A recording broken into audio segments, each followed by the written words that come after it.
Cool, I'm supposed to be live and it's not even showing me on here.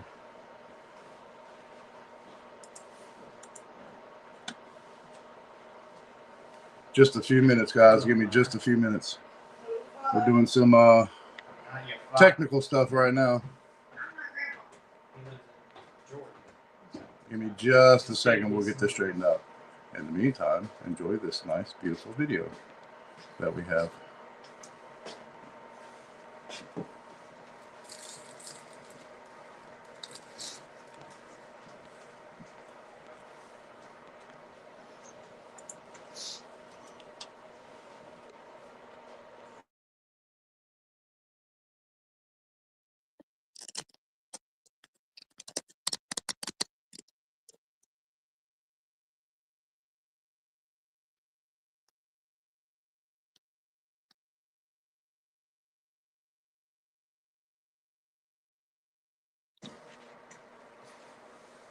All right, time for the intro.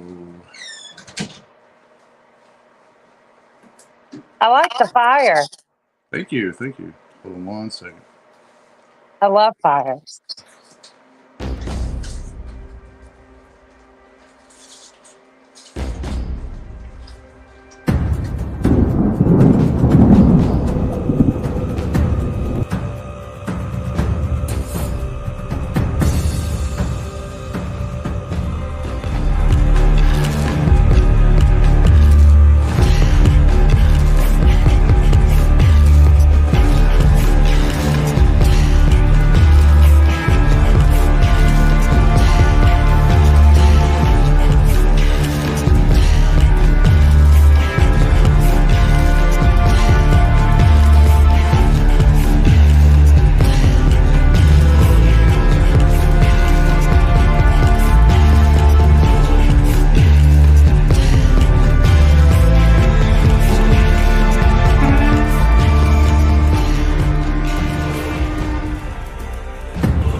All right, man. Good to see everybody. Let's get a really pretty background on this. Oh, hi. Kids about. They do stuff like that. Kids always watch. Here we go.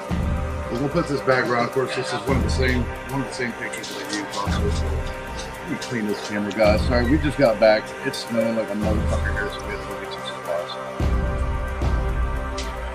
But yeah, man, good to see everybody. Good to see everybody. Who's everybody? There we go. There we go. Yeah, they're here. We're here. Man. All right. Yeah, so hopefully we can get Andy and Sean and Al and a few others in here. Just click Yeah, that. they're supposed to be. And we can get them in here. You want to go see the snow, Beth? I do. More snow. Hold on. Let's do this. This is the snow that came last night. This morning. Ugh. This morning. So gives me a chance to smoke too. Nice and cold. So it's very light right now, but it was snowing heavy earlier. Oh my gosh. Well, I'm glad to look at it just in pictures. Yeah, I mean it's not too bad out here. It's t-shirt weather for Al. Shoo. Mm-mm. So guys, I would like you to meet here. This is Beth Rathsbone. She is the Aquatics Director for the Black Mountain Swimming Pool. She's been very detrimental to the cause in Western North Carolina as well from day one, and she's a local. So she actually helped us set up 2 camps in Western North Carolina while dealing with her own folks down in the Swannanoa area and Old Fort. Yeah. I've So, still got a lot of things going on. Sometimes I wonder, what in the world have I signed up for? yeah. So now that TikTok is dark for a while. Just till tomorrow. Just till tomorrow or Tuesday. We're going to do some streams here until it's back up and running, and try to do both this next time. So we'll do TikTok and YouTube live at the same time. The reason that we're doing this is so you can meet some of the people that we've been working with. Some of the people have been working with us. We're all working together, obviously, and to help push out their websites, what they're doing, who they are, and donation links as well, because we still need help down there, guys. It's far from over. Far from over. Yeah. And we still need volunteers. We still need supplies. We still need monetary donations. We're fighting the cold now. Besides everything that was going on before, now we're fighting old man winter, and these people still need help.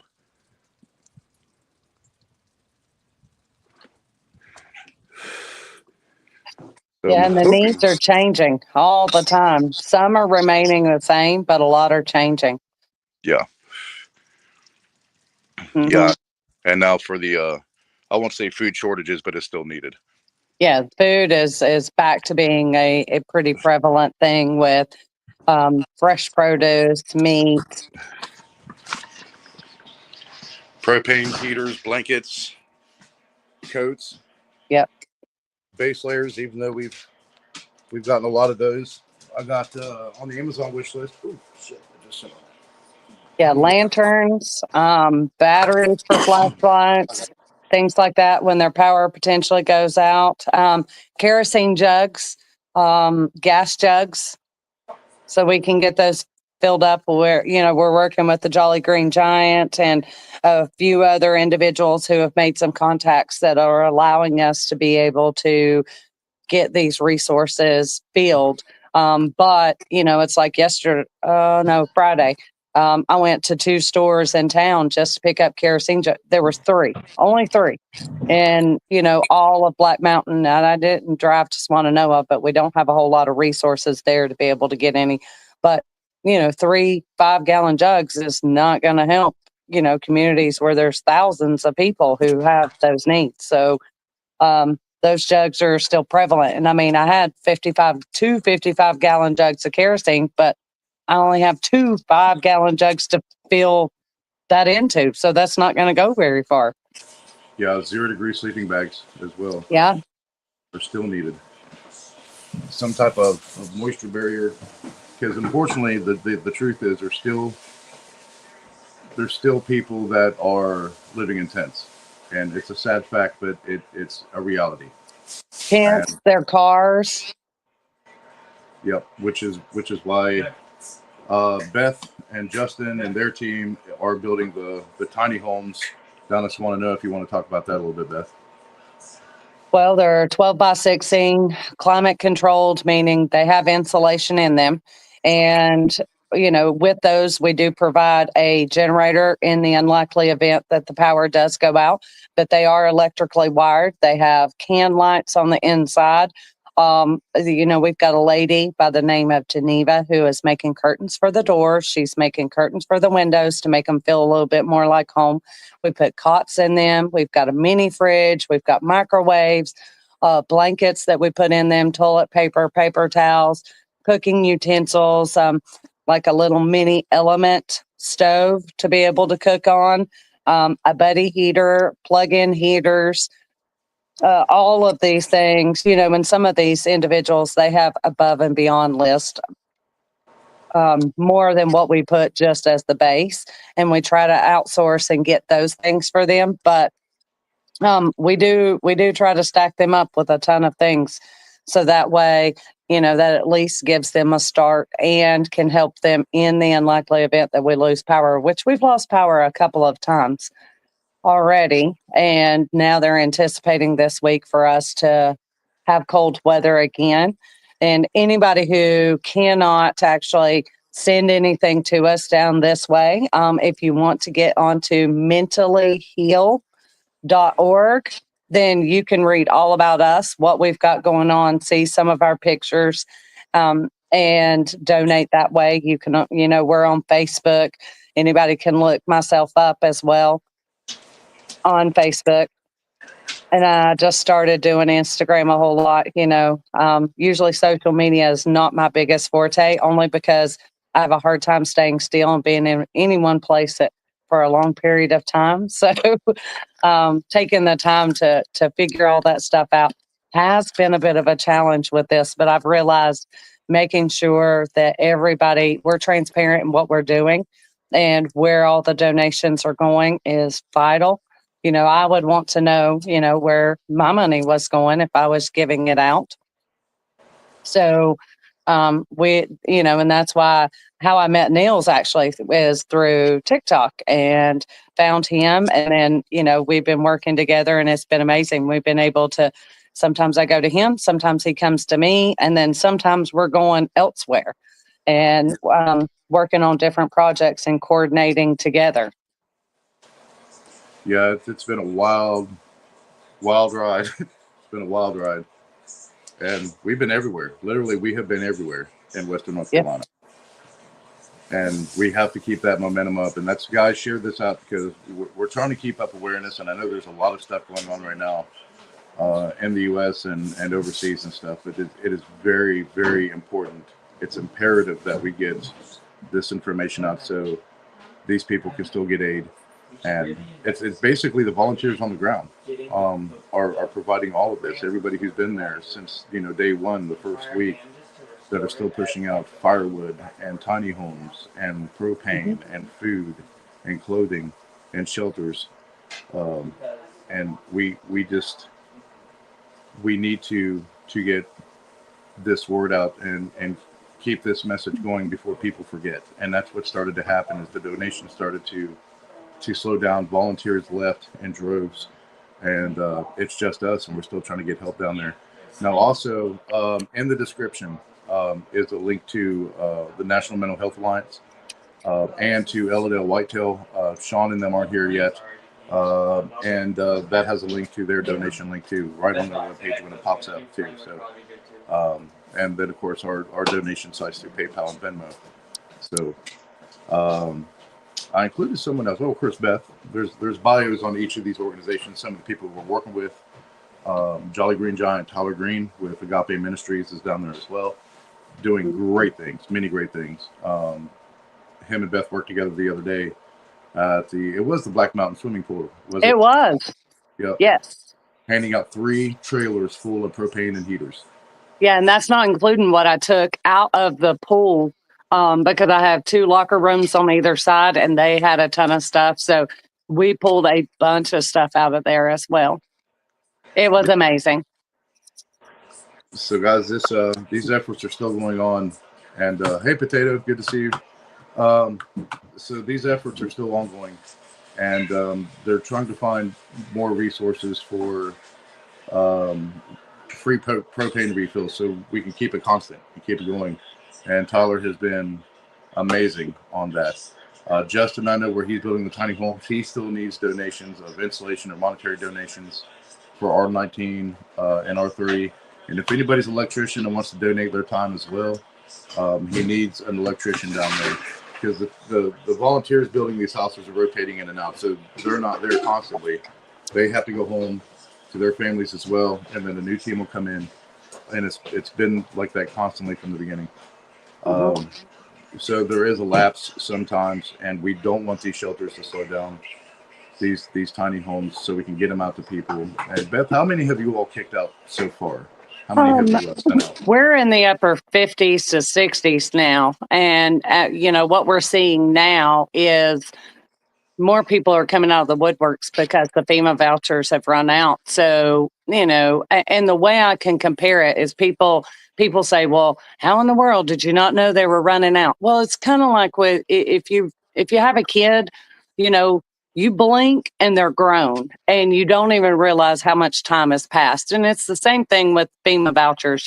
They knew it was coming, but yet, they blinked, and then all of a sudden the day is here, and the vouchers are running out, and they have nowhere to go. And then they realize they've got to figure things out. But aside from just the FEMA vouchers running out, what we keep running into time and time and time again is, and Niels, you've talked about this over and over, and the people's mentality in Appalachia. We're very proud people, and there are so many people that they do not want to ask for help. They will not tell you that they need anything. And so we're relying on friends of friends of friends who have, seen or have a contact with that individual to notice that there is a need, and other people are having to fill out the forms for them. I know, for instance, there is a gentleman Aaron, that you work with. Yeah. She had to she had to basically make all that happen because he didn't want to do it for himself. And she's like, no, this this is what you need. And it's just getting in these individuals' faces and saying, you gotta do this. This is what's going to be viable for everybody, because at the end of the day, if you don't get some more help of what you need, then you're going to be no help in the progression once spring comes of the rebuild and getting back to whatever that new norm is going to be. Yeah, there's been many times we've had to leave supplies on someone's porch, or at the end of their driveway. Not because we couldn't get to it, just because they're very, very proud people. So they know that, hey, we'll bring you supplies, so they don't feel embarrassed by asking, because to us in Appalachia, it feels like we're begging, and we're not beggars. So, and we know how some of these folks are, especially in the backwoods, on the back mountain roads. So that's why we do that. Hey, it's here if you want it. You can get it if not, and they will. They'll come down that evening or whatever. They'll get it and take it inside, and then we'll swing by and check. And if we don't see any supplies there, we'll drop some more off to them. That's how it was in the beginning as well. If they didn't come for supplies, or we go directly to their doorstep, we just leave it on their porch for them. If you need it, there it is. Yeah.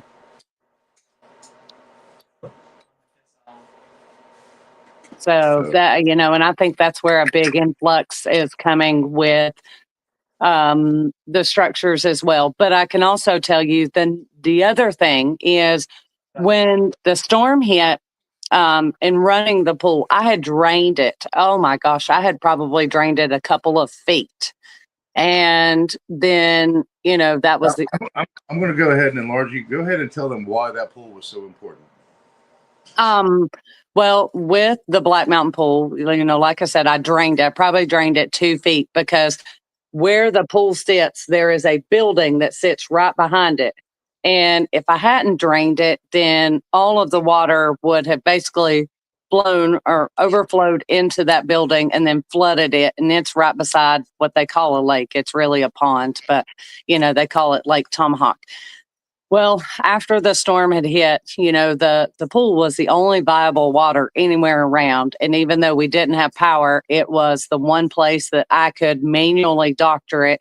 I could make the pH right. I could make the chlorine right. I could make it viable for people to drink it, to bathe in it, to, swim in it, to flush toilets, clean clothes, whatever they needed to do. It was the only water anywhere around. And so for weeks and weeks and weeks, I mean, we built out of our pergola, we built these shower stations with J hooks that had shower bags, and we used tarps and ratchet straps and, all those type things. Plus we were using 5-gallon buckets for people to have potable water to take to do their flushing their toilets, to how they would wash off during the day if that's what they wanted to do.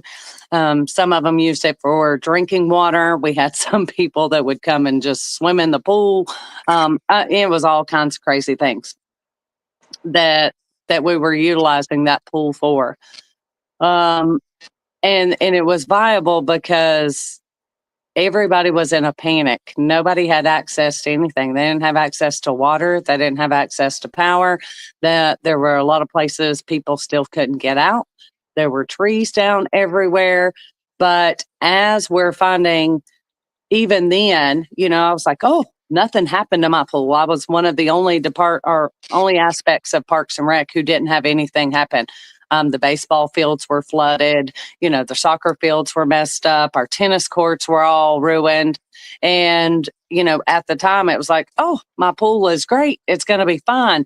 But as time has passed, we've noticed there are issues with my lines. There were issues caused from the storm on my pumps. There was issues caused to the guard shack, so my roof is now leaking and things like that.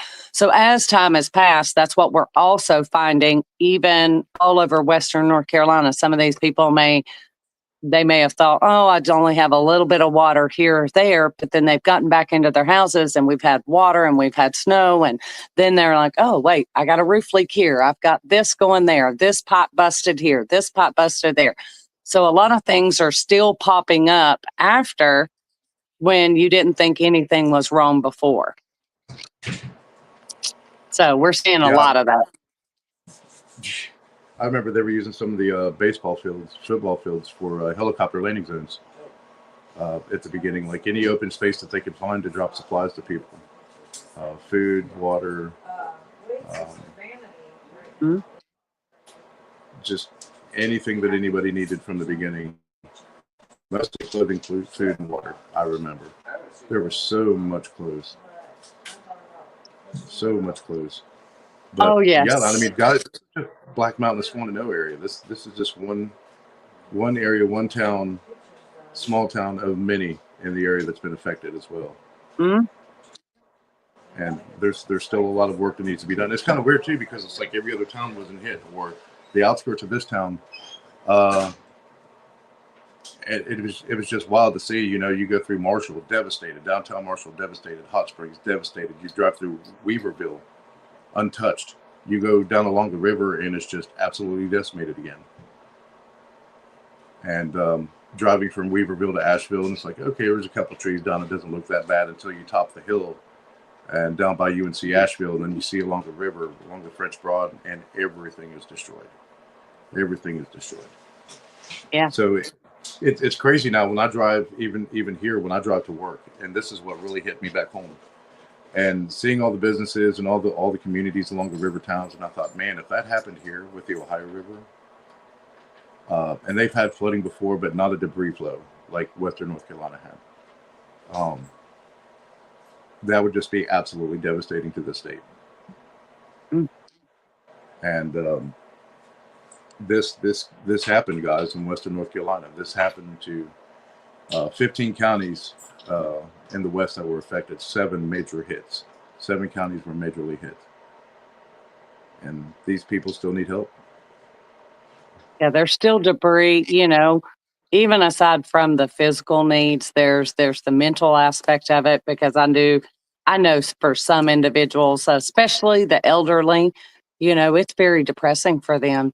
They don't even want to get out, because what they have seen grow their entire lives is now all been destroyed. And then when they walk out their front door, or just to get in the car to go to the store, and all they see is trash and debris everywhere still lying around, because that hasn't even been cleaned up yet. It breaks their heart, and they know, I guess, and maybe in their minds, they don't know when it'll get cleaned up, if it'll even be in their lifetime, if they'll get a chance to see it be what it once was. And, it hurts their hearts, and it's affecting a lot of them mentally. That's the third message I've seen that, Beth, about that, because it's like a daily reminder. Mm-hmm. Like you said, every time they just step outside their door and go to the store. Mm-hmm. And so on the outside looking in, a lot of people say, well, they're getting the help that they need because of volunteer groups and stuff like you. But when you're actually there on the ground, nothing has changed as far as scenery.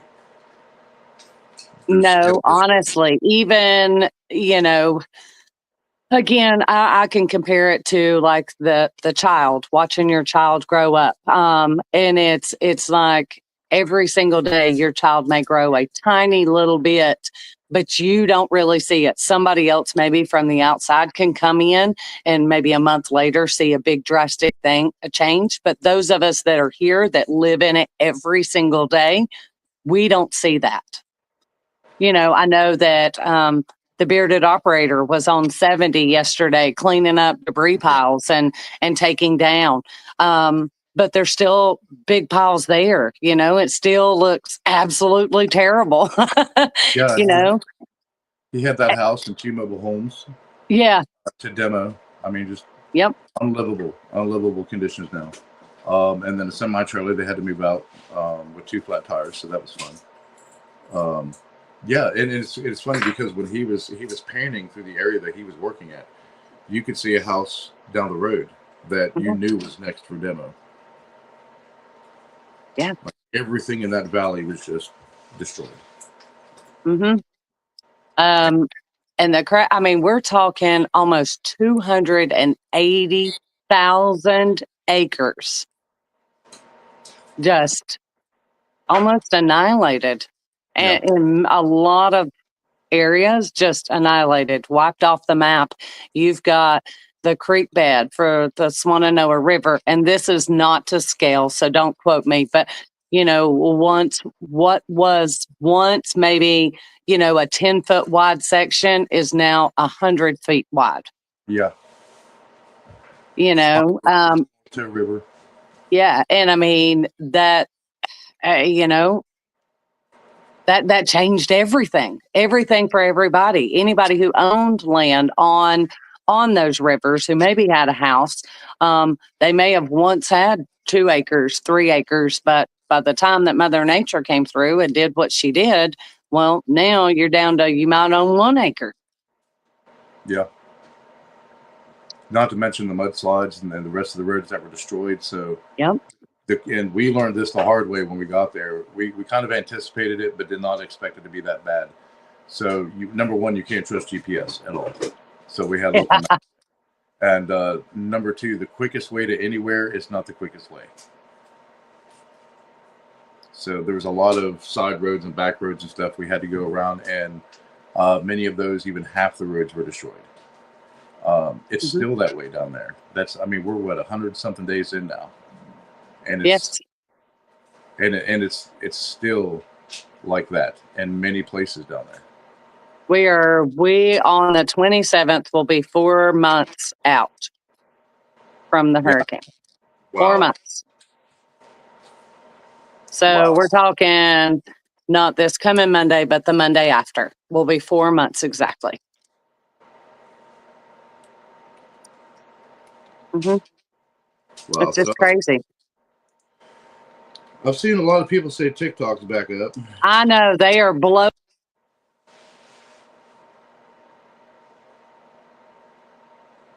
So we'll find out.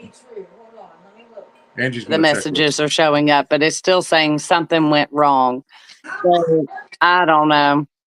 Angie says try to access a few things and see if it's actually working. Yeah. Try to access a few things and see if it's actually working. Yeah, I just got a message you sent me yesterday. A video. Huh. Oh, wow. That's awesome. I can scroll through. Yeah, I'm sitting there looking at it. So yeah, I guess it's officially back up. Well, at least for a while. That's great. Is it going to let you go live? Would it let her? Will it let you go live, Ange? I can't go live, so I don't know. I don't know. Let me see if it's on live. It says something went wrong. Is what Al says, yeah, I got my profile messages, but no feed. Huh? Unstable network connection is what it's telling me when I see if anybody's live. Okay, so apparently that part of the platform's up, but you can't go live on TikTok yet. But that's okay. because we're still we can still, I guess, upload videos and share that message out for updates. So guys, make sure you pay attention to that as well, and definitely find Beth on TikTok if you're there. Yeah, I have Instagram, I have Facebook, and I'd like to try to keep everybody updated on anything and everything that is potentially happening around. Even if I'm not talking, I'm just showing you some pictures and what we're doing, where donation supplies are going, giving kudos and thanks to those that have come in and volunteered and stopped by, because as a local here, my admiration is with those individuals who don't live here. And I don't mean that any disrespect to the ones that live here that are volunteering. I just, in my mind, to think that somebody would be willing to leave their own homes, their own families to come here when they have no ties to donate like Neil's for months and months at a time, weeks and weeks. And every time they get a chance to be off to come here, that's huge. That's admirable. Those type of people, to me, whether they see it or not, are like heroes. They're here saving the day. They don't have to be here. They don't gain anything out of it. It probably costs them money to be here. And I know they gain hugs and love and new friendships and all that kind of stuff. But at the end of the day, it is just being a local here myself and what I do. It's very costly to be helping and doing, and because so many things pull on your heartstrings. And if you're a person who likes to get things done, and somebody comes up to you and they need, a coat right then and there. Well, it's not like you might not have access to a coat right over here. So you just go buy one. You just buy it and hand it to them. Yeah. We would buy. We were actually on our way down to you, and somebody needed something down that way, so we just stopped at Walmart and bought it. So we'll just did. And we bought it and then brought it down. Mm-hmm. You do. You don't even think. You don't have time to ask for the money. You just stop and buy it out of your own pocket, and and that to me, it's admirable because you don't have to. You could stay back in California or West Virginia or Indiana or, wherever it is you're coming from, and just not really get on social media and just ignore the fact of what's going on here. And nobody would even know the difference. But the fact that you get on, you pay attention, you're donating, whether it be your time, monetary donations, or just speaking out on our behalf. That's huge for us. And we greatly, greatly appreciate all of it. Even though there's a ton of us here that are not saying it, they appreciate it. I know that they do. We all love you guys too. To give you kind of everyone kind of an idea of the dedication from some of these volunteers, we went broke. We literally went broke. We maxed out our credit card on operations down there, because when the donations started to run dry, you have to be able to get this stuff still and get it out to people, and you have to have the fuel to run between these different towns and areas to be able to deliver the supplies that are needed. And that's happened to a lot of volunteers down there. A lot. There's the savings accounts emptied, credit cards maxed out, just to keep everything going, to keep these people alive and deliver what they need. Oh, James, thank you for that, buddy. So yeah, and it's a constant ongoing. That's why you see a lot of people asking for donations and stuff like that. Even if it's materials for like mental health alliance, to get them some of the building materials, or just go down for a weekend. Even a weekend, you wouldn't believe how much that makes a difference. Yeah, just coming and donating some of your time, whether it's just you trying to cook for the volunteers, if you have ailments, or helping get some of the supplies ready to go into the structures so they're going out. Because we have this amazing guy, Josh Bailey. He's Aeroflexion. Yes. Yeah, he's out of Maryland. He's been coming down. He's worked during the week, comes down on the weekends. And Friday they delivered 5 structures. Saturday they delivered 6, and today he's delivering 4 before he ever goes back home. But he just delivering your time, or bringing that. Or we even had one lady, like during Christmas, she was an elderly lady and said, I just wished I could help. Well, she wound up sitting and writing letters from Santa and then brought them to us. And then we shared those with Eric, who is a guy that works with us and helps get us a lot of the supplies and things like that. Well, and he was doing a toy drive. So those letters went with Eric to go to these kids. So they had something from Santa. And Eric is a beast. Yeah. So it's just even just little things can be really big things, Oh yeah, absolutely. And Eric, like you, do not know the meaning of quit. I mean, constantly. And we've said the stories, where we'll get up at 5:30 in the morning, and that's when our day starts.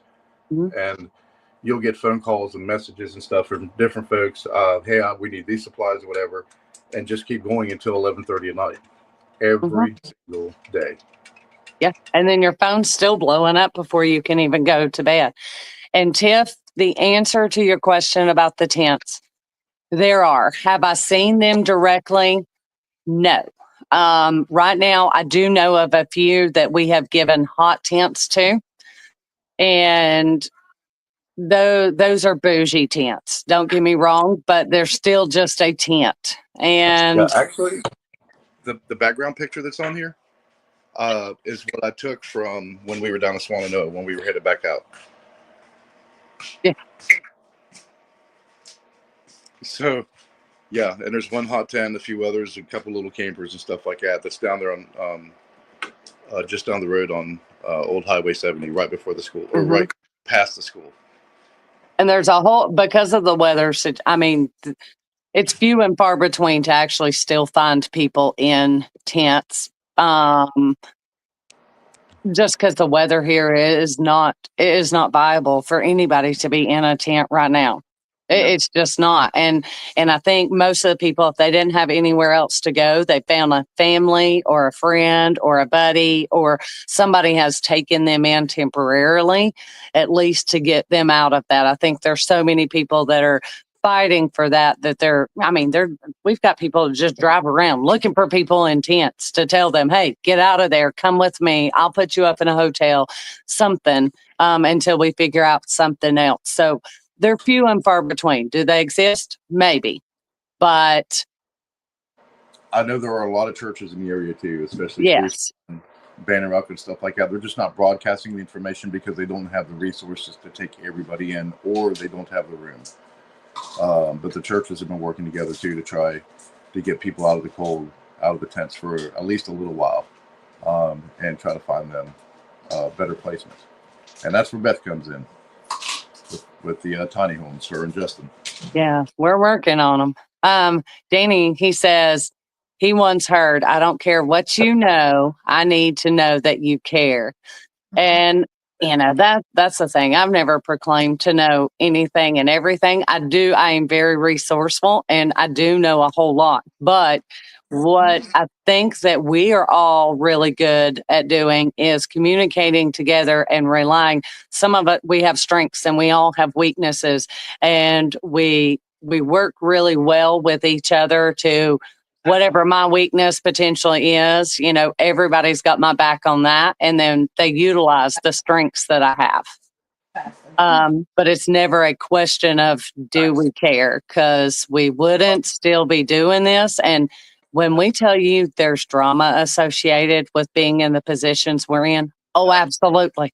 When we tell you there's a lot of ridicule associated, absolutely. A lot of criticism, a lot of backlash. Why did you do this? Why did you do that? Why don't I get this? Why don't I get that?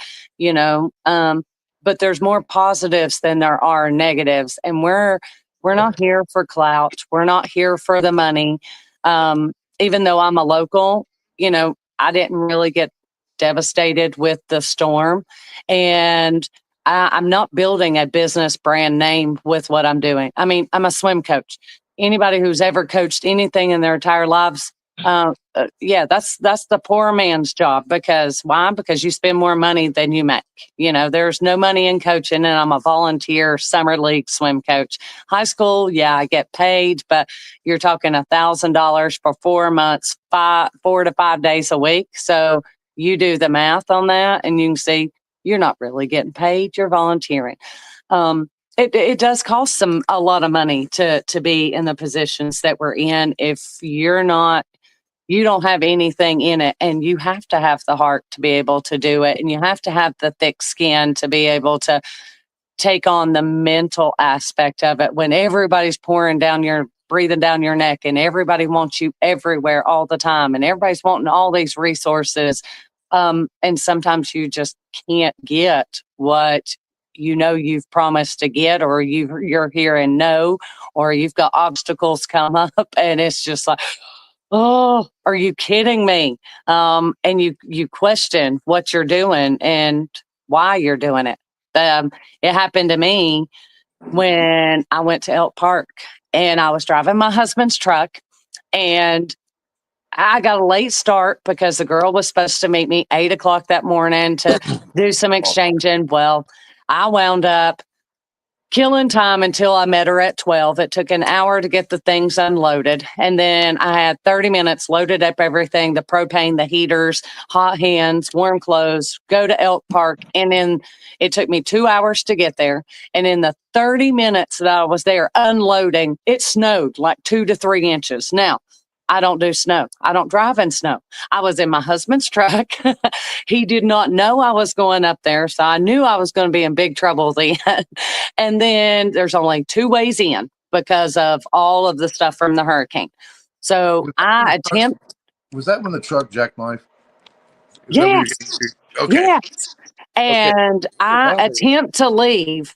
And the first way I go, as soon as I turn down the road to start going down 221, well, I get stuck on a curve where the guardrail has been taken out, and the curve is like on a slant. And I'm stuck in this curve, and there's a jackknife 18-wheeler down in front of me. And oh my gosh, I'm telling you, I panicked. I was sitting there thinking to myself, why did I do this? I'm not willing to die to help all these people. Why did I do this? And I mean, I really did feel bad for thinking those things, but that's really what was going through my head, because I was like, I just don't drive in the snow. And I was too afraid to turn around. I finally got brave enough to turn around, and even in this curve, and then make it back up the hill without sliding off the mountain, and tried to go the other way. And I wound up getting stuck that way because there was a jackknife truck. It took me hours and hours and hours to finally get out of there. Plus, I had a swim meet the next morning, and I hadn't put my swim meet together, and nobody knew how to put the swim meet together. So I had all these things of all these people depending on me, and here I am stuck doing all the things. They're blowing me up, and I don't hardly have service there.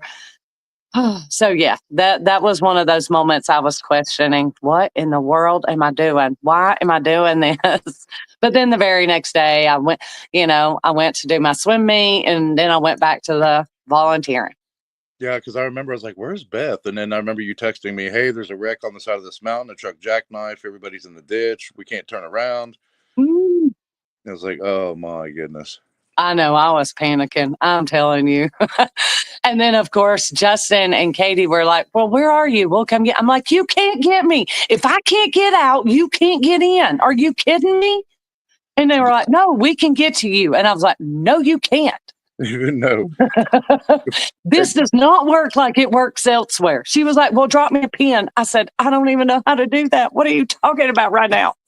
So Danny said, I'm not a good snow driver. So Angie said, we need to go to the store. We need to get some more propane because we have propane backup heat. It's supposed to be 4 degrees tonight with wind chills in the negatives. And of course, it's been snowing off and on. And we're going to get hit again this evening. It's supposed to snow until 5 a.m. So, of course, guess who got to drive in this? Because we got another 3 to 5 inches. So, can I drive in snow? Yes. Do I like to do it, especially in the mountains? Not particularly. And that's been a hassle down there too, is the weather. It's been in a pain in the ass everywhere.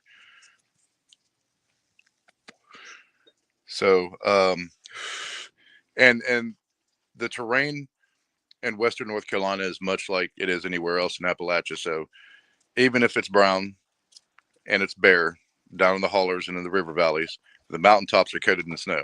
And if you have to get the people up there, you better know how to drive in the snow. You better have four-wheel drive. And for those that are living in Appalachia, these back roads on these mountains and hills and hollers eat trucks. You can get a brand new truck and that thing will be destroyed by the time you leave. It's very rough on some of these roads. Some are goat paths that are just paved over. So that's transportation has been a big issue. I mean, look at Eric's truck. Eric's truck's destroyed. I mean, it's done, and he ran everywhere. Yeah, he did. 7 counties delivering supplies. But he's got a new one now. That's what I heard. Yeah, Josh Bailey brought him one. He donated his one of his that he had sitting at his house. He donated him a diesel. Good. I was like, man, he needs a 4-wheel drive. Yeah. I was about to tell him, hey, if I figure out what's going on with my track, torque converter, or the shifts Illinois, he's like, hell, he can use it for a while down there. It's a Dodge. I don't know if he'll drive a Dodge, but well, I know he's a hardcore Ford man. He says he is, and I told him that was why he was in the predicament he was in. I didn't know he had 2-wheel drive. He'd gone everywhere a 4-wheel drive would go, and he was in a 2-wheel drive truck. Yep. He didn't care. If you needed it, he would get it to you. If he brought you supplies that said, hey, we need a truck to deliver this because we can't get it to these people, hop in. That's exactly what he'd tell you. Hop in. Okay. Here's another hero. Oh, that's your coffee. Yeah, that's my coffee pot. Every time it goes off, I'm like, what the hell? Your coffee pot's your hero. Thanks, Tiff. Yeah, here's another hardcore girl that was down there with us. Lugging supplies. Hi, Miss Angie. Heaters, propane. I'm planning a wedding for my sister and looking for specific jewelry for her. For Brittany. Which sister? Aaron. Her and Mike are getting married? Technically, they already are married. They're just doing the They're going to do ceremony. a big wedding at Genoa's in Jackson. And me and Genoa are planning it. Oh, wow. Oh, that sounds fun. They got married on the 14th. Wow. And up there or down in South Carolina? They're in South Carolina. They got legally married on the 14th. Yeah, to be honest, when this hurricane hit, it was September 27th and 28th. We were worried about friends and family, of course, in like Augusta, Georgia, and Charleston, South Carolina, and said, yeah, we're fine. You know, there's a couple tornadoes, but we're okay. Because that outer squall band, because hurricanes spin counterclockwise. So all of those bands that were going across the flatlands were kicking off tornadoes like crazy down to Florida, all the way over in East Florida. So we're like, okay, they're getting the brunt of it. The rest is just a storm surge. The Appalachian Mountains have a very, very, very good history of breaking up hurricanes. So as soon as they hit some Blue Ridge, dissipated, become a tropical storm, just a little bit of wind, some rain, and that's it. Yeah. This wasn't the case. Hurricane Helene stalled over Mount Mitchell and dumped 15 to 31 inches of rain in 3 to 5 hours. And one of the locals described it as Helene sitting on top of Mount Mitchell, beating down tornadoes like King Kong. So all of the communications were pretty much mostly destroyed down there, all of the infrastructure. So when we found out later, I was like, that's pretty bad. Maybe it's like 2 or 3 affected counties. It's not going to be anything major. And then when the reports started coming in, I was like, this is really bad. This is really bad. Then Caleb called me October 4th or 5th and said, we need help. Can you come down here? And I said, I've got to work a shift today. I'll go home and talk to Angie. And I said, man, I'm out of disaster life. You know, I gave that up 5-6 years ago. He said, we need help and I don't know how to do this. I said, all right. So I texted Angie. She said, yeah, we'll go down. So she got some clothes and stuff together, took out, our travel bags and things, duffel bags. Went and got a bunch of old rescue stuff I haven't even touched in years. We packed up that night, After I got home at 7, I got home at 8, just past 8, and then left first thing the next morning. We had to go to Ohio, pick up a bunch of supplies, and then run it right back down. So we made it to Kingsport, Tennessee, went from there into Trade, Tennessee, and then worked our way south into Mitchell and Yancey counties. Oh. So that's how our story played out from the beginning of October, the first week of the disaster. And we've been there since. And my son Connor was with us too. He's made 2 trips, one to Hot Springs. He was the tall, skinny one, Beth, that I brought down to Swannanoa. Yeah. Yeah. But he helped us mic out the artisan. He was with us in Green Mountain as well when we were still running supplies there and running around on the side-by-side. Jack's Creek, B Mountain, down to Relief on Toe River Road, everywhere. The Benghazi rabbits here. Billy's been, you've been busy down there too, man. You guys have been kicking ass. From Camp United to all the other camps down there that are still operating. Everybody's just don't lose hope and don't lose momentum. Keep going. Mm-hmm. Yes, that's the big thing, is keep going. I mean, there's so many things that come up, and like I said, it seems to us that are here, because you could probably come here and be like, oh, that looks different, but to me it's almost like it's still the same, because there's such small changes that are happening. Seeing it every single day is harder to see than somebody who hasn't seen it for a minute.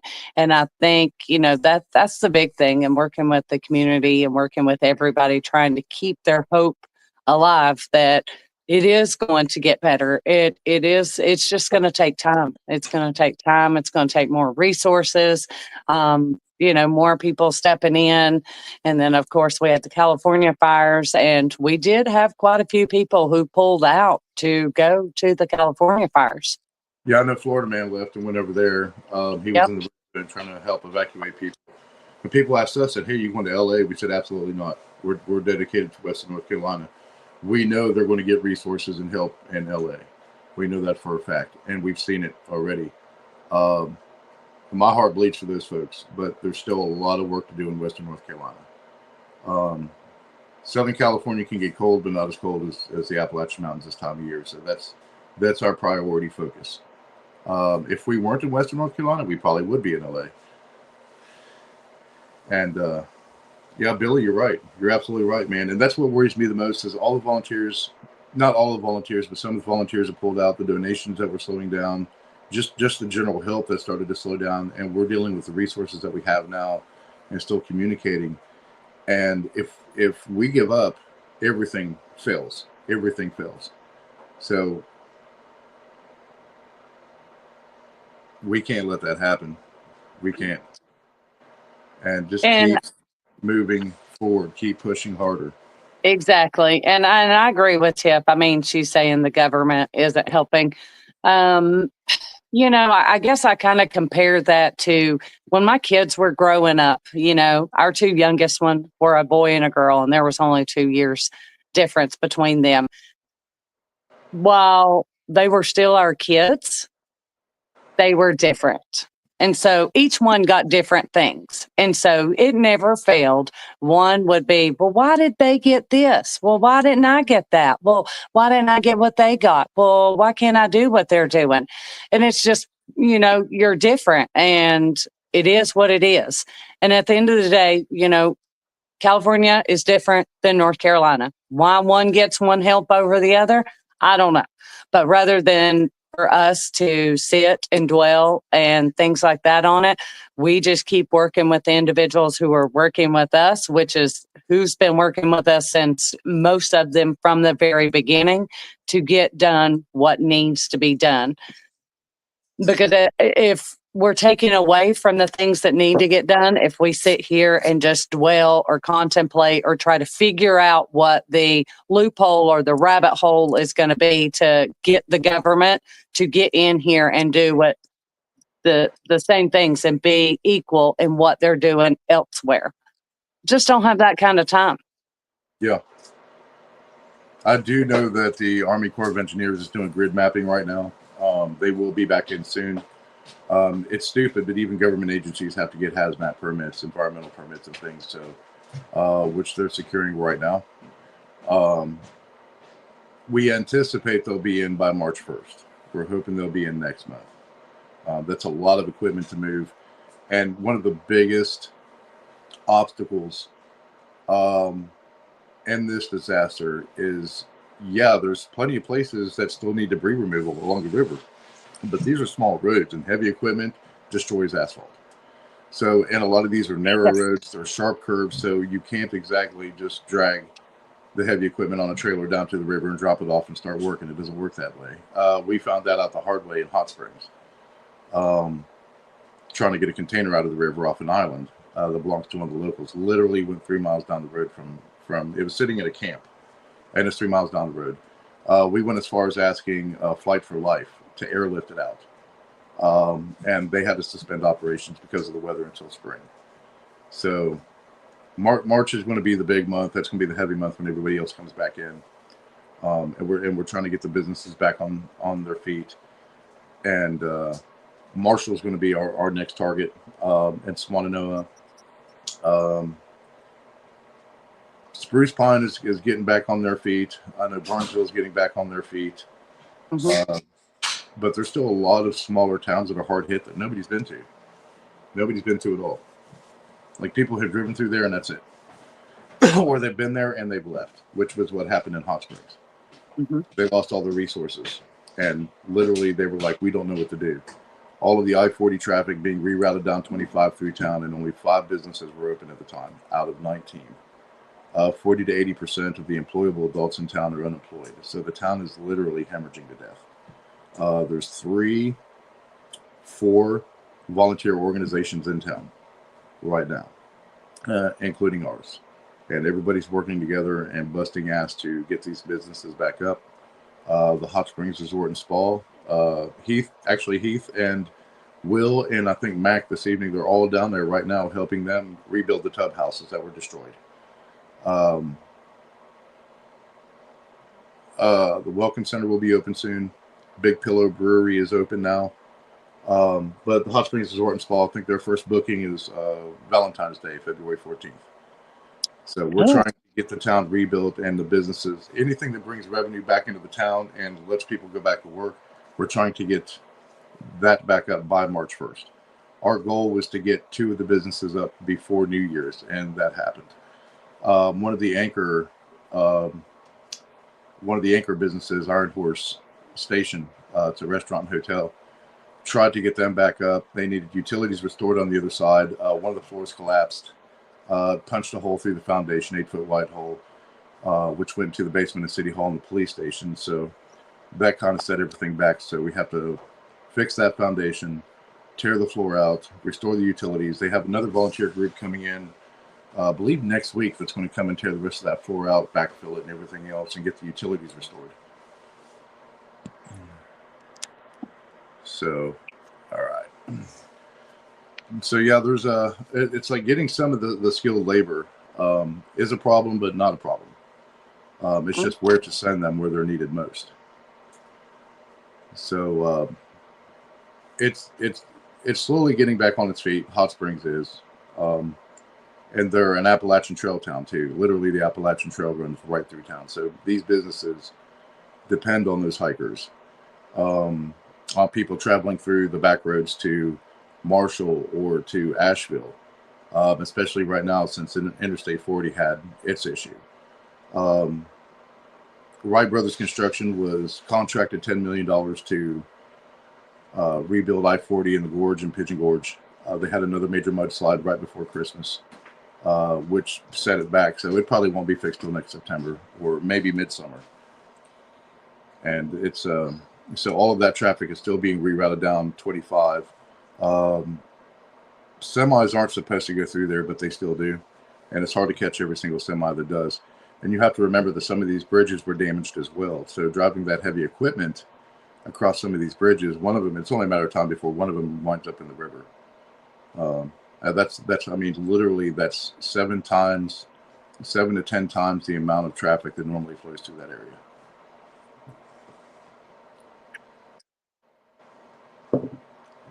Or like your way, how many cars do you see going down Old Highway 70? Oh my gosh. I mean, there's a boatload every day. Hundreds and hundreds pass every day. Yeah, Angie almost died. Oh my gosh. Don't be getting hurt. My dog has a bad habit. She's laying there not moving. You step over and she just wants to stand up. That's exactly what she So yeah, it was about killed me, dog. I think it was Greenleaf Lane, the first. There's like 2 streets right off to the right when you turn on Old Highway 70. The streets are gone. There's houses there. There's houses wrapped around trees. That one brick house was there to the right, and it got flooded majorly. But there was 2 roads that went back towards the river from Old Highway 70. The roads are gone. You can't even tell there's a road there. I mean, gone. It's just a muddy field with debris. Yeah. And there's a lot of roads that are like that down there. Billy's right. I'm going to actually highlight that because that is one of the key things from the beginning, and Beth was all over it too. So between Cajun Navy Relief, Cajun Army, and other organizations had a Zillow chat, a logistics Zillow chat, so we could move, and Beth was in there too. We could move logistics anywhere that was needed, between all the volunteer camps and all of the folks down there that were working.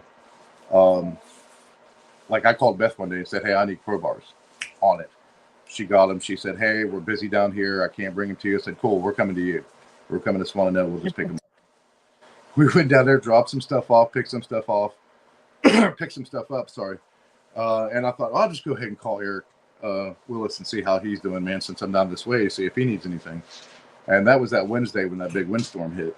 6 miles of wind wiped out the supply hub at Cambler, all but one tent. Every single supply tent was just torn apart. So called Eric, and he said, "Man, we got hit hard." Excuse me. Early that morning. And he said, "I need 10 guys." And I said, "Well, there's 5 of us. We'll be there in 30 minutes. We're at Swanano right now at Dark City." So we headed that way, spent all the way until sundown, literally sundown, getting that back up. Dustin Co. came over and helped us too. So we had I think 15 people total, because we put an all-call out to come down and help Cambler. And Cambler's supply hub helped us supply 7 different counties as well. And they were at a perfect spot locally for that on the other side of Asheville. Yeah, Billy, I saw where you guys got hit by those windstorms. It wiped out 2 tents of ours. This last one actually wiped out both of our supply tents. So we moved the rest of those supplies. It was like blankets and clothes and stuff. The one that hit like a week and a half ago. So Mac's going to take all of those clothes and blankets and stuff and wash them, dry them at his house, and then bring them back down to store. But man, the logistics side is hard to fathom, especially for people who don't know each other, have never met each other. Getting all of thousands and thousands and tens of thousands of dollars of donations that are coming in of these supplies. They could have stolen, went home and said, "To hell with it." We held on to it because that's our mission. That's why we're there, is to help those folks. So, hey, Donnie. Donnie's on here. So, yeah. So I get to see her this week. What is it? I get to see Donnie this week. Nice. Yeah, the Jeep girls are coming down. Jeep babes. I didn't mean to interrupt your story. I just got excited. I'm so sorry. No, you're fine. So we were able to move all of these logistics anywhere within the region, in East Tennessee, Southwest Virginia, and Western North Carolina, on different groups to Facebook message people, text people, get on the Zillow chat on the logistics channel and talk to people. I mean, and it was fast. It was absolutely fast. Billy, right now, I know we're good with tents. We're trying to phase out of the tent, and Justin is letting us borrow that huge ass Army tent now, so we can get out of the little tents. And we have one of the hot tents set up. We're at a really, really good spot in Hot Springs. Really good spot for Camp Iron Horse. Of course, we closed down before the first of the year. We officially shut down Camp Frog at Green Mountain. There's more groups and more resources coming in, so we just passed them our info and started to focus in Hot Springs and get them up as fast as possible. So we're pretty much stable and set right now where we're at. Brandon, you can come. I can put it in the comments on the post. It's 509 Old US 70, and it's there in Swannanoa. And it's where Dark City, if you just look up Dark City Customs and hit directions, it'll take you right to where we're building all the 12 by 16s. And we are definitely in a huge need for insulation and a lot of electrical supplies right now. Andy just said his TikTok is fully operational now, just so he just wanted to throw that out there. Billy, yeah, I can message you on Facebook. Let me check and see if there's anybody else who needs any of those tents in their area. I know which one you're talking about. Those are the big hot tents. The big hot tents. Now we have our event happening on the 25th, and that will be at the 509 Old US 70. And we're hoping the bearded operator is going to be there. The average Florida man, Jason Ward, is going to come by. The Chicken Man is going to be there. The L&L Whitetail Boys are going to be there. Hopefully, you can plow through that snow, and you're going to be there. The Jeep Girls, the babes, they're going to be there. Santi will be there, so I'm excited about that. Oh, she is coming down? She's bringing Santi with her. Heck yeah. So yeah, I'm excited to see Santi again. Of course, she'll be mad because she won't have a whole lot to do, but she'll just get lots of hugs and things.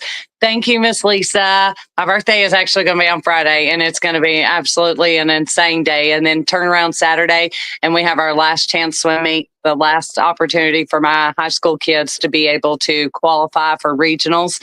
And then I will literally leave that swim meet and come straight to where Justin is and everybody, and then throw this big old block party that we're doing. So, and then I've got to leave from there and then go put all my kids in for their entries because I've got till midnight that night. So, and it's like playing Russian roulette with it. Yeah, and hopefully, if we're trying to raise around $20,000 to do a polar plunge. And I said for $30,000, I'll do it twice. Yes. I'll swim in the pool for an hour if you let me. Oh, I don't know that you would. Let me just tell you, I made sure to go over there the other day when we were there. And I went in, I was like, okay, so Jolly, do you want to come see the pool that you're going to jump in? And he was like, no. And I said, why? He said, I'm not excited about this. And I said, I know, but it'll be okay. And we were laughing. And I had to like take my hand, and I'm telling you, that ice was that thick in that daggum pool. I was like, oh, Lord, have mercy. I have to wear a wetsuit in the summer getting in that stinking pool with those kids because I usually have the coldest pool around, and my pool sits about 76. It'll get up to 76, 78, but it is still cold, and I'm in a full body wetsuit. I can only imagine what it is going to feel like. Oh, gosh. My birthday last year, some friends came down. That's when we got hit by that cold snap in August. So our pool was 60, 65 degrees during the day. Thanks, Tiff. So yeah, I was swimming in it. I didn't care. I was like, we're doing it. I swam in 50-degree water though, but I love it. I don't know. I sit here and I'm not being bougie, but I sit here and I think, I don't know if 20 grand's enough to make me want to jump in that pool. It's worth it. I don't mean that in a mean way. I'm not a very big girl. 20. Oh God. Maybe if we got to 40 grand, 50, then go. You just don't have any insulation. I mean, I love water, but not cold water. No. I would love to see Andy and Sean make up a L&L whitetail swimsuit for you to wear, and then you can do the polar plunge. Oh my God. Oh, which reminds me. So this is totally off topic, but this was one of the funny things. We have meat and potato boys here. I swim 1A, 2A, which is one of the smaller classifications. And yeah, those are your meat and potato boys. When you get into 4A, those are where you get to your string beans. But we had this one boy, and in swimming now, most of the boys they look like biker shorts. They call them jammers. But once in a while, you'll find that boy who wants to wear the little bikini briefs. We call them Speedos, even though Speedo is a brand. Well, there's one boy that swims for the drone team, and it's one of the teams in our conference. Well, he decided it would be a really great, grand idea to wear one that had an eagle on it, and the beak was right in the front. Oh, I'm not even playing. Now we have to basically go through all these classes as high school coaches, and they have all these safe sport rules with U.S. Swimming and things like that now that you have to abide by. And I mean, my kids are a little bit more comfortable with me because they not only work for me, they swim for me summer league, plus they swim for me high school. So we have a little bit better relationship and more close than some other teams. My kids are hollering at me, come over here. Did you see that? You got to look at that. And I'm like, I can't look at it. Are you kidding? No, I cannot. Oh, it's so bad. It's so bad. And then the talk was, because he was actually at our conference meet on Friday night, the talk was, well, why didn't he wear it? Well, I wonder what happened. And then it was, well, we kind of know what happens, because with the big boys, it never fails that the seams are in the middle of those suits. Yeah, that they probably split it. And so I said, look, we can't be having no eagle with his beak and his tongue sticking out. That just cannot be happening. That would be, that would just not be, no. That would just be even worse than just having the beak right there. We can't, I'm not about that life. Oh my gosh. Donnie said better than a pickle. Oh, I know. I apologize for saying that out loud, but it was pretty comical. Oh, that's great. There's some things some of us have to talk about on closed doors. I can't talk about with the kids. I'm like, I can't talk to you about this stuff. We can't. It's funny. Oh, they're a good group of kids though. Those kids actually came down, for those that don't know, those kids actually came down and helped build houses too. Oh, those kids and my swim parents have been amazing. When I was running the distribution hub at the pool, they would come all the time. They were taking donations in, taking donations out, helping elderly people with getting the 5-gallon buckets of water. They were running the showers that we had built on the pergolas for everybody. I even had one of our she's like 84-year-old lap swimmers who came and volunteered every single day helping. And then when we started going over in Swananoa and working with the homes, every time I would call them, they would come. They came and helped unload insulation one time, and then the bags that we were donated, they helped unload those. They cleaned up the lot. I mean, they've come and put stickers on houses. They've come cleaned up houses. They come to move food. My kids are really, they're some amazing kids, and I'm very proud of their efforts and being able to give back without expecting anything in return. And I mean, that's all of them, from the big ones down to, I've had some of my little ones who have come and helped. During all of this, and we've run around a lot, we talk every day. What so far is your most memorable experience through all of this?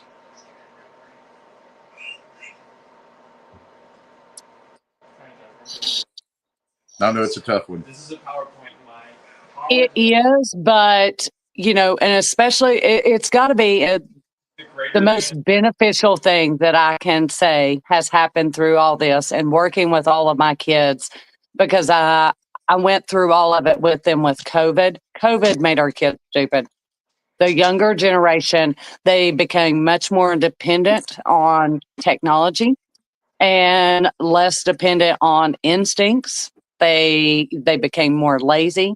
What I can say has been the most beneficial with the hurricane, they had to actually use some common sense and they had to get out and give back to other people. And you didn't have the technology to rely on because there were lots of times that it wasn't working. Um, the time that I got to spend with those kids when we were running the distribution at hub at the pool was probably the the best time I had through the whole entire thing. Just the connections we were able to have, the relationships we were able to build with them, the things I got to learn about them, the things they got to learn about me.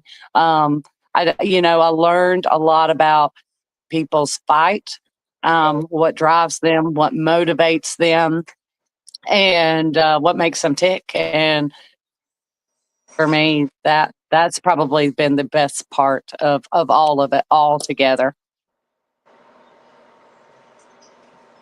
That is accurate. That is accurate. And especially how you were discussing the elderly and children coming in, not just, the main volunteers that everybody has seen or heard of. It's the communities, how they just stepped up. They didn't sit around and cry about it. Woe is us, we need help. By the third day, everybody was outside doing something. This is crazy too. Mm-hmm. This is our home. We have to fix it.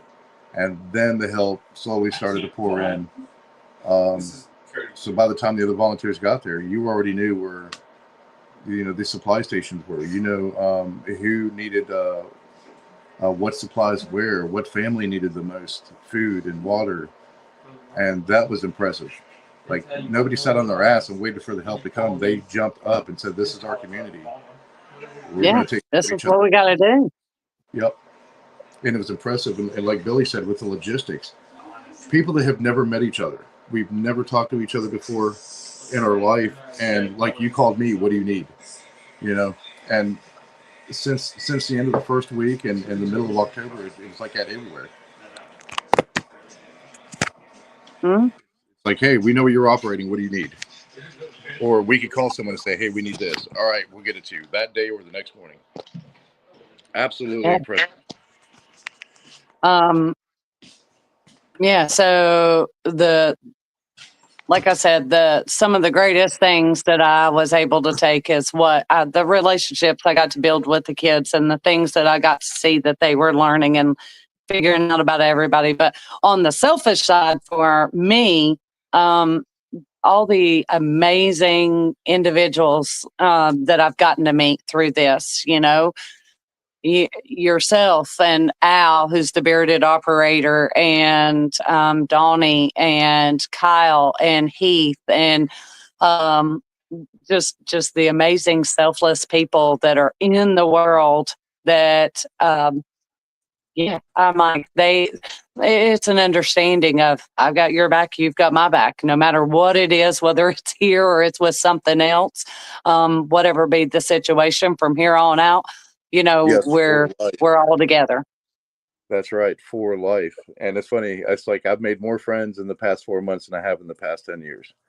And these are all genuine people. It's just amazing. It is. It's what's really cool I like is where you were talking about the kids. So if something happens, another disaster happens, they can step up and say, I know what to do. Coach taught us this. Whether they're 40 or they're 20 or 30, it doesn't matter. They know exactly what to do because they've been through this. They had a great leader motivating them. Well, and that's what I hope, when I was in college, I studied psychology. I majored in psychology. And the crazy thing is I worked on a lockdown unit. I was on a geriatric unit. I was on an adolescent unit, and I was on a women's unit for many, many years.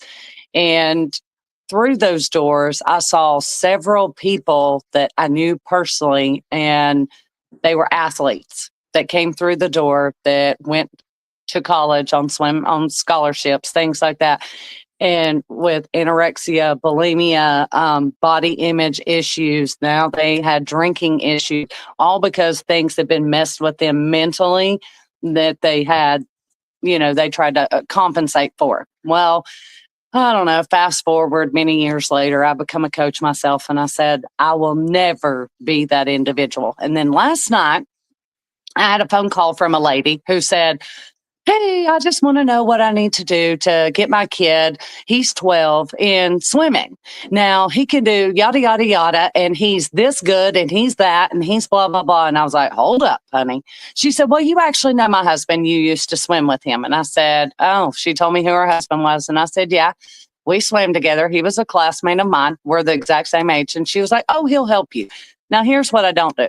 Like, I don't do the whole, you want to come into my realm that I've been operating for. Right now, this is my 12th year doing summer league, and I have the biggest team in my league. And there's a reason why they all keep coming. And it's not because I'm the best coach in the world, but I tell them like it is. And I teach them a lot of life lessons. I mean, we're not always number one. We don't always get all the high numbers in terms of places, but every one of us win.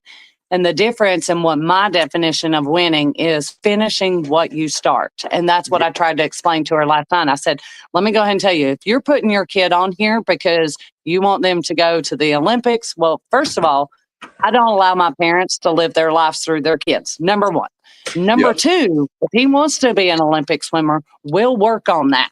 But what I want to be known for, or what I potentially want to give back, is my legacy is teaching these kids life skills, things that will actually help them in the world of life, and teaching them that winning's, if you're teaching them it's just about a number, well, that's not really winning, because there's no scoreboard in life. There's no scoreboard up for you and I to say, oh, you got this amount donated today and you got this amount donated, or you did this many tasks and you did that many tasks, so you're beating Niels, or Niels is now beating. There's nothing like that in life. It's if we complete everything we say we're going to do, we're winning. That's what made us both win for today, not only for ourselves, but for everybody else. And so I was really trying to explain that to her.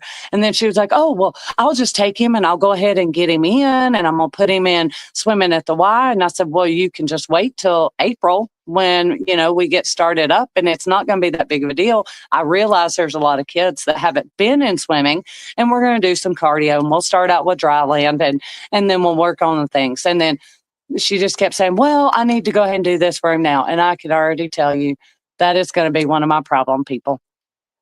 I can't, because he wasn't saying he was ready to do it. She was saying she wanted him. She was ready for him to do it. And so sometimes that's a big struggle with us here, and in all the things that we're doing, is we can see what is ready to be done and what is needing to be done. And then all of a sudden we have this outside person who comes in and says, all right, well, this is going to happen. That's going to happen. I'm bringing this and I'm doing that. And you're like, no, you cannot do all those things right now. It just can't happen. And they're like, well, why not? Well, because there's a process. We've been here for a hot minute. We've seen all the things going. We know what red tape can and can't happen. So yeah, that's my rant right now. Oh, I understand. Yeah, it's like you mentioned earlier about competition. Everybody that has, like Billy and others that have been down there working, Tyler, Andy, Sean, Justin. There's so many names to mention. Chicken Man. Nobody's doing it for clout on social media. Nobody's doing it for clout. Mm-hmm. We all have the same mentality and the same attitude. And we understand that we're not in competition with anybody else except ourselves. And that's to do better than we did yesterday. Fight the battles in front of us, not the battles behind us, to benefit the communities that were impacted. And that has not stopped. And the ones that were in it for clout at the beginning are gone, or they're slowly getting trickled out. They are, but we still have those, that kind of want to step in once in a while. Like I was telling you, like even like with this lady, and they want to jump in, and then all of a sudden they want you to step over, and they've got this laundry list of things that they're going to tell you of what's going to happen, when it's going to happen. You're like, no, that is not what's going to happen. There was a lady at OC Whitson's at Green Mountain that started that at the beginning, and she got shut down in a week. Bill shut her down fast over there. That's great. And they're making progress fast down there as well. So That's good. I know. I saw windows in, the roads getting fixed. Oh, it just looks so much better. Yeah, slowly it's getting there. I know next summer is going to be a different world. But the vegetation and the snakes trying to remove this debris is what worries me the most for a lot of these crews. Which is why folks were asking for volunteers and stuff. Even though it's cold, we're still working in the snow and the ice and the cold. While we're asking for donations and for volunteers to come down and help before this vegetation pops up. What's wrong, Ange? I opened TikTok and had a message pop up, and I thought we were being blocked again, but it says, "Welcome back. Thanks for your patience and support. As a result of President Trump's effort, TikTok is back in the U.S. You can continue to create, share, and discover all the things you love on TikTok." There you go. Oh, how sweet. Man, TikTok's back, people. Live still showing unstable connection though. Oh, so can't go live yet, but it's slowly getting there. Yeah, slowly getting there. Well, we thank all of you guys. Thank you for getting on. Thank you for watching. Thank you for supporting us. Yes, absolutely. 100%. That's the thing, guys, is we'll do what we do, but the support from you guys is what has made a huge difference. A huge difference, because if we didn't have the materials and other donations, even if it's coats and thermals to pass out to folks, or the building materials for Beth and Justin and their guys to build these tiny homes, we would have been defeated a long time ago. And we don't know, especially Beth does not know the meaning of quit or failure. So if there's an obstacle, we always have 3 alternatives to every plan. We will find a way to make it work. Well, not just people who have donated financially. There's a lady on here now, Miss Lisa Adams. I will tell you, she has been amazing in just her support. And I know you've got some followers that are like that, and they may or may not have donated any money in any way, shape, or form. But when you go live or when you've posted a video or an update, it's like some of those supporters you look for just they give you confidence. They help you feel, even better about some of the things that you're doing. And don't get me wrong, some of them don't hesitate to say, well, you probably shouldn't say that, or you probably shouldn't do that. And we need that from time to time. But it's just the support from anybody and everybody, even if it's just through your words, whatever those words are. We call them words of wisdom, I guess we should say. We appreciate that. Yeah, 100%. Your thought process is number one, Niels. Number one. Hey, every single one of us down there has that same thought process. We'll be tired at the end of the day, but we don't stop when we're tired. We stop when we're done. Correct. When we know that was one of the things I remember you saying from the very get-go is remember why you're here. Yep. We have that on our briefing board every day. The date changes, the weather changes, but that's the one thing in red ink on our briefing board every morning that never changes is remember why you're here. So when people want to distract you with political issues or something else, we just push that away and remember why you're here, because it's not the situation that matters, it's how you handle it at that time. Yeah. So any distraction will take us away from our mission objective, and we won't allow that to happen. So it's like, we'll deal with that later. We have got to get these people taken care of. And everybody's been on that same page, the same mentality since day one. Mm-hmm. Even Angie went all day without eating one time. Couple times. And you never seen a hangry Angie before. Whew.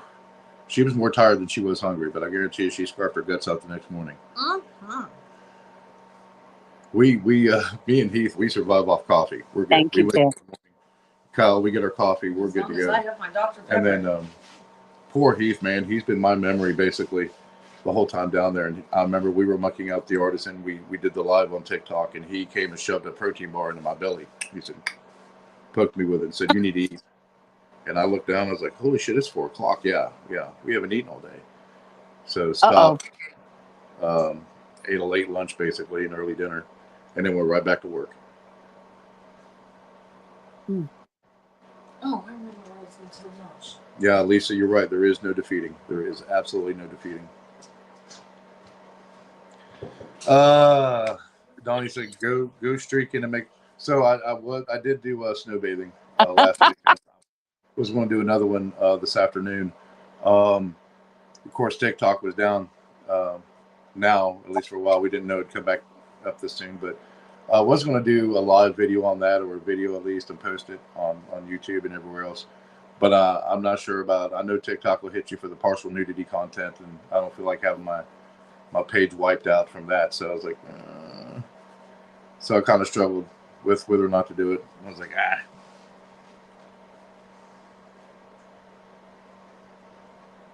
But yeah, guys, we're at the 90-minute mark, so I'm going to go ahead and call it and get some stuff done before this cold weather hits tonight. And everybody, as we say in Sweden, holiday varm, stay warm. And Love you, Miss Lisa. Yes, you guys stay warm up there, and I'm hoping that it just magically goes away to a certain degree, and you can come on Friday. I'm hoping for that break. I've been watching the weather religiously because I need to get back down there as fast as possible, and I know Angie misses everyone too. And she's going to bring some goodies for everybody. Just bringing herself will be amazing. Oh yeah, I mean, she lights up a room, every room she walks into. I know. And just even joking with the crew, you know, if we get down depressed and stuff, and even Donnie knows it. You put her and Donnie together, oh my gosh, it's a wild ride. It's a wild ride. But guys, just continue to share all the information. Make sure you follow Beth as well on Facebook, TikTok, same name. Yep. You see now. And please get this information out. In the description, there's a short bio from a couple of other people. I stole it from Katie. I wrote one for Al. Good. And the donation links and the websites are also there as well. I don't think I have Al's, but I can add it to it after this live. So, and okay. Al drove, Bearded Operator is what he's known by. He drove 2,500 miles from Idaho with his own excavator, which actually broke down there. So he's using a rental to help remove debris and demo houses and stuff every single day. This man's working. So, yeah, we don't want him to leave. We don't want. He almost thought he had to go back home. So we scrounged up enough money to help him stay a little bit longer. But yeah. Yeah, and he's actually hoping to stay here for the whole entire year, this whole year. You know, if he can just at least get enough to get his excavator payment paid, that's what he wants to do. Yep. So we're all down there for a while, guys. This is not a sprint. This is a marathon for us. So we're going to be down there, till next summer, the end of next summer, next fall, or until we're no longer needed. And we'll still find something to do. There's always something. That'll be years from now, Niels. Years from now. You're always needed. Yep. So we're going to be down there for a long, long time. A long time. Plus our organization, I'll go ahead and type that up in here. Go to, I can't hardly see it. It's so damn dark in this room right now. It looks bright through the windows, but trust me, the camera lies. I'm going to type this up for you guys. This is our organization. We're a 501(c) nonprofit church status, basically, in America. But you can go here and look at our list of events. We are hosting an event in Hot Springs in Western North Carolina. Yeah, and 1st of February. Yes, February 7th through the 10th. You'll see that listed there. 100% of the donations are going back into the town of Hot Springs to everybody. So we're going to have a big communal feast there for everyone. And we're doing a land healing ritual as well for that area. Hot springs. The hot springs actually is ancient mineral springs, warm mineral springs. And it's very sacred to the Cherokee. It's been there for thousands of years. So we're going to get back to the land and help it heal while we're down there as well, besides rebuilding the town. So it's very personal to us what we're doing down there, our organization. We've done many events in and around Hot Springs over the past 4 years. So when we saw the devastation, it just broke our heart. So, but we have that same focus with every single place we go to in Western North Carolina. Everything is personalized. This is our town too. This is our home. These are Appalachian folk, and Appalachian folk always help Appalachian folk. I love it. northerntraditions.org. Yep. All right, guys. Thank you for joining. And who knows, maybe we'll see you on TikTok here soon. See you over there. Bye, kiddos. Bye, Beth. But yeah, guys, thank you for joining.